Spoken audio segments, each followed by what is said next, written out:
탑승해주신 손님 여러분 환영합니다. 급하게 카메라를 켜서 영상을 찍습니다. 비행기 과연 안전한지. 에스컬레이터보다도 안전하다고 했던 비행기들 최근에 10년치 사고가 한 달에 몰아서 났습니다. 그리고 충돌 사고는 도무지 이해가 나지 않습니다. 자, 그 중에서도 737 기종 안전한지. 제주항공 여러분들 많이 타시기 꺼려 하잖아요. 심지어는 내가 타고 가는 비행기가 737 기종인지 확인도 많이 하시고 물어도 보신다고 합니다. 제주항공과 같은 기종이냐고. 같은 기종이다 그러면 비행기 취소해 주세요. 그리고 다시 끊었는데 또 같은 기종이야. 왜? TA, 이스타, 진에어 항공 같은 기종이 거의 대부분입니다. 그렇기 때문에 다른 비행기를 밟고 내도 또 같은 기종. LCC 항공을 타는 이상은 거의 같은 기종이고 대한항공인 2대, 아시아나에는 한 대도 없어요. 과연 우리가 제주항공 737 기종 타도 안전한지, 그리고 비행기를 탔을 때 뒷좌석의 생존율이 높다라는, 제주항공에서도 뒷좌석 승무원 2분이 사르셨고 아제르바이잔에서도 뒷좌석에 탄 승객들이 생존을 했습니다.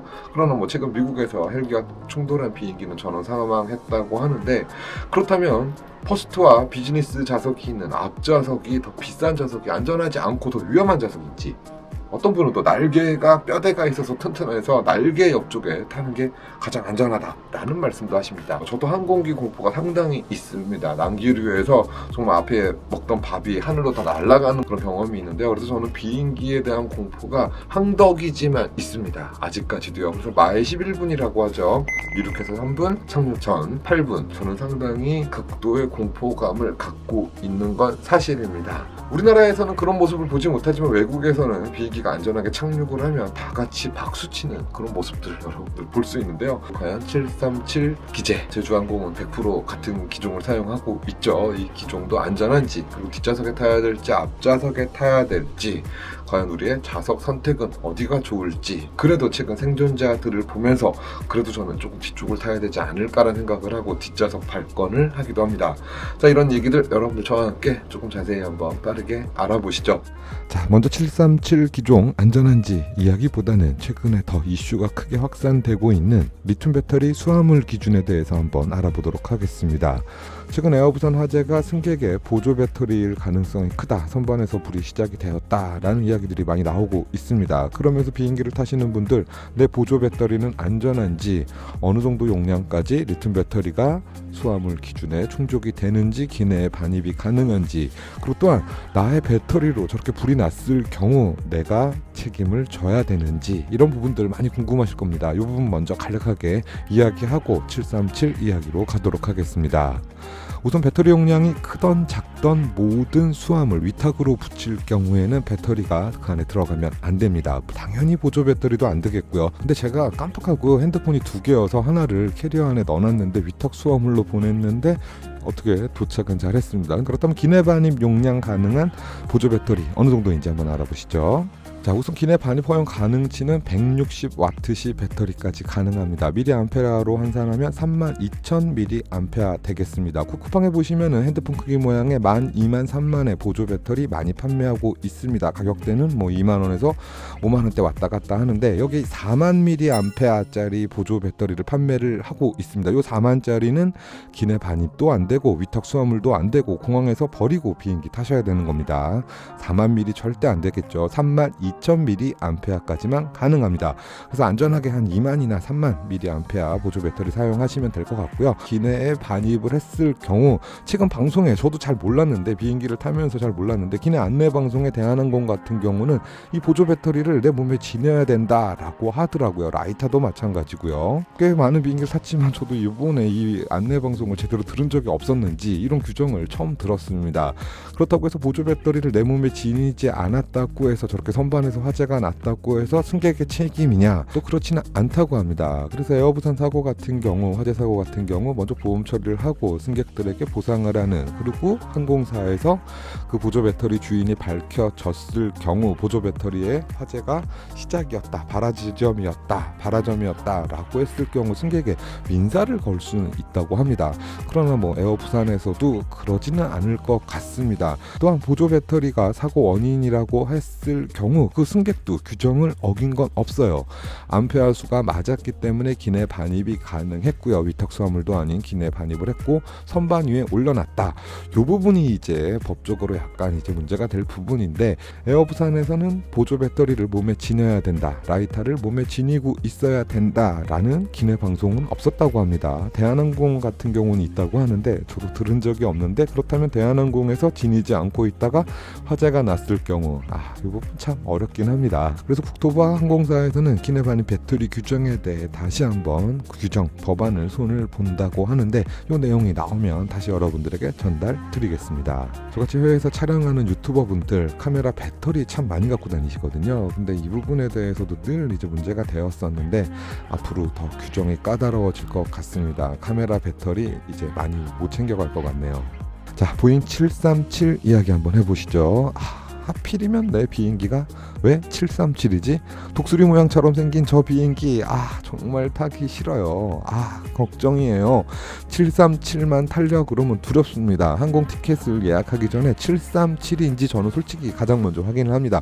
그러나 제가 가는 구간에는 늘 737 LCC 기재들이 쫙 포진이 되어 있습니다. 절대 피해갈 수 없어요. 저는 피해갈 수만 있다면 저는 에어버스사의 A321 내오면 더 좋고요. 이 기재를 저는 조금 더 알아보는 편이기도 합니다. 그래서 저는 에어서울을 참 좋아합니다. 보잉 기재가 없거든요. 다 A321 기재여서 조금 선호하는 편이기도 합니다. 주관적인 겁니다, 여러분들. 자, 우선 737 기재 조금 더 알아보시죠. 1968년도 대비해서 지금까지 57년 된 아주 사골 기재임은 확실합니다. 그만큼 안전이 검증이 되었기 때문에 전 세계적으로 많은 항공사에서 이 기재를 사용을 하고 있고요. 전 세계 공항에서 3에서 5초마다 이착륙을 하는 기재이기도 합니다. 그러다 보니 많은 항공사에서는 안전이 보장됐고 사골 기재지만 안전빵으로 737 기재를 많이 사용을 한 거죠. 그러나 737-800과 맥스의 사고가 보잉의 불운을 어찌 보면 시작을 하기도 하고요. 737 기재의 판매도 이제 여기까지지 않을까라는 생각도 많이 하게 됩니다. 최근 737 제주항공 무항공항 참사로 전 세계 항공사에서는 더욱더 737을 멀리하지 않을까라는 생각을 하게 되고요. 그런 기사들도 나오게 되었는데, 세대로 인해 랜딩 기하를 펼치지 못하고 블랙박스에 전원 공급까지 되지 않았다.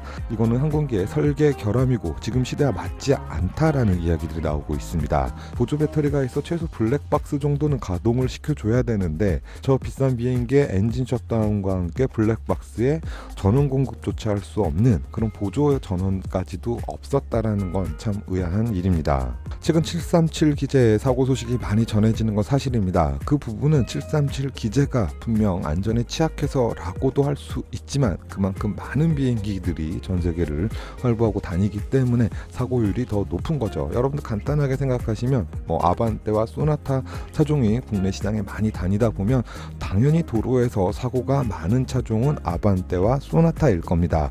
그런 일맥으로 보시면 조금 이해가 빠르시긴 할 것 같은데, 저는 그래도 블랙박스에 보조 전원 배터리까지도 없었다라는 거는 이건 정말 보잉사의 문제가 아닌가라는 생각을 다시 한번 해보게 됩니다. 아시아나 항공은 이런 737 기재의 이런 부분을 알아서 단 한 대도 도입을 하지 않았는지, 왜 아시아나 항공이 737 기종을 단 한 대도 도입하지 않았는지도 저는 살짝 궁금하기도 합니다. 아시아나 항공의 성견 지명 오졌다.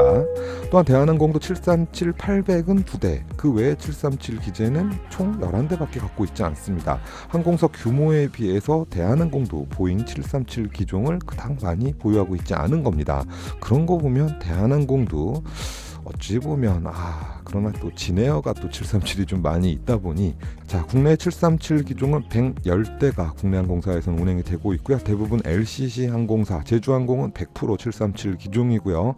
이스타나 진에어, TA 항공사에 이 737 기종이 많이 포진된 건 사실입니다. 그래서 우리가 737 기종을 피할 수는 없을 것 같아요. 그러나 타면서도 많이 좀 찜찜하지 않을까. 블랙박스의 전원 공급이 안 된 것까지도 이해하겠습니다. 그러면 항법등 정도는 들어와야 되는 거 아니냐고.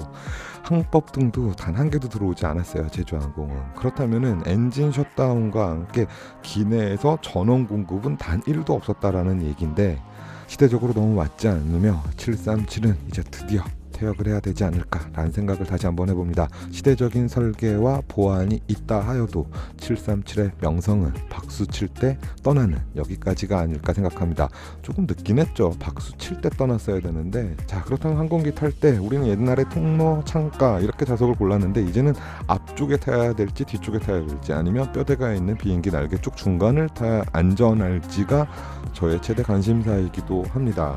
좌석을 고르는데 저도 모르게 살짝 요즘엔 뒤쪽으로 적극하는 경향이 있더라고요. 앞쪽보다는요. 그렇다면 퍼스트와 비즈니스석이 있는 앞쪽이 생존 확률이 더 낮다는데, 굳이 비싼 돈 들여서 앞쪽 타는 것보다 이코노미 좌석이 있는 뒤쪽이 낫지 않을까, 이러다가 비즈니스와 이코노미 좌석의 위치가 바뀌는 것이 아닐까. 비행사고 시 생존 확률 퍼센트를 보면 앞쪽보다는 뒤쪽이 조금 더 높습니다. 비행기 날개가 있는 뼈대가 있는 중간이 더 높다라는 의견도 있지만 그렇지 않았고요. 이번 아제르바이잔 사고에서도 67명 중 32명의 좌석이 거의 대부분 뒤쪽인 걸 알 수 있었습니다. 또한 이번 엠브라레르 기재가 브라질 항공 제조사입니다. 전 세계 3위 항공 제조사이기도 하고요. 그리고 유럽에 가면은 이런 국내선에는 이 엠브라에르 기재가 상당히 많습니다. 지금 제가 네덜란드에서 독일 하노바로 가는 타고 있는 이 비행기가 엠브라에르 기종입니다. 유럽에는 정말 많은 엠브라에르 기종이 다니고 있고요. 보잉사의 737의 잦은 사고로 수주가 많이 늘어났다고 합니다. 엠브라에르는 보잉과 또 악연이 있기도 합니다. 보잉에서 엠브라에르를 인수를 하겠다 하고 백지화시키면서 엠브라에르의 주가가 반토막이 나는 일도 있었기 때문이죠. 브라질 항공사가 이렇게 비행기를 잘 만들 줄이야. 또 코맥이라고 최근에 중국에서도 C919라는 737 크기죠 비행기를 제작을 하고 있습니다. 이미 운행을 하고 있어요. 중국 항공사들이. 중국의 많은 항공사들에서만 구매를 해줘도 대수가 어느 정도 나오기 때문에 앞으로 잘 성장하지 않을까라는 생각을 한번 해봅니다. 기회가 된다면 중국 항공사의 C919도 한번 타보고 싶네요. 아쉽게도 엠브라에르 기종은 대한민국 항공사에서는 단 한 대도 보유하고 있지 않아서 타볼 수가 없는데, 제가 엠브라에르 화장실을 가보고 깜짝 놀랐습니다. 브라질에서 비행기를 이렇게 잘 만들어? 깜짝 놀랐던 그런 기억이 있고요. 안전성이 확보된 엠브라에르 기재도 대한민국에서 만나볼 그런 날이 오길 바라봅니다. 여튼 737 기재와 좌석을 어디 앉을지에 대해서 보조 배터리에 관련된 이야기까지 한번 나눠봤습니다. 최근 비행기 타기 많이들 두려우시죠? 저같이 난기류를 제대로 경험하신 분들은 더더욱 비행기 못 타실 것 같습니다. 저도 지금 비행기를 못 타고 있는데, 또한 비행기 점검하시는 분들 좀 꼼꼼하게 우리 비행기들 점검 좀 해주셨으면 감사하겠습니다. 자, 다음은 여행지에서 만나 뵙죠. 여행은 하고 다니니 여하다.